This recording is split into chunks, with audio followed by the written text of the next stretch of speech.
Yaxshi sizlar to'g'rilar. Meni bo'shliqda 100 kun turib, jins rekordiga jon e'lon qilganimning 13-kunchi kuni.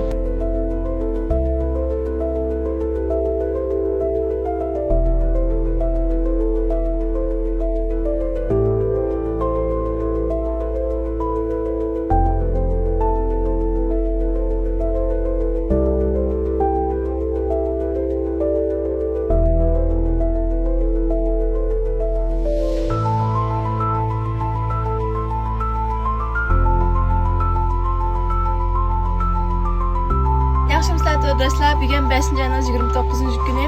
Meni bo'shliqda 100 kun turib, jins rekordiga jon e'lon qilganimning 13-kunchi kuni. Men bo'lsam Şinjan Adil Darvozalik san'at varisliq markazidan kelgan Gulbiya.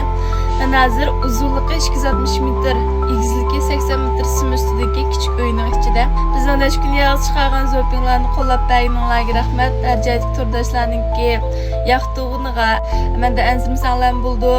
Bizning Töndoydagi muallimlar, mening savodoshlarim meni shunday yaxshi olimdan xabar elyapti. Menga lozimlik narsalar bo'lsa, ham narsalarni chiqarib beryapti. Hammalardan ko'ngil bo'lganlar rahmat. Bizningki Adil Darvozalik san'at varisliq markazidan Töndoy Janxovsini texnik qo'llab berishinglarni umid qilaman. Hammalarga rahmat. Xayr xo'sh. 点关注不迷路。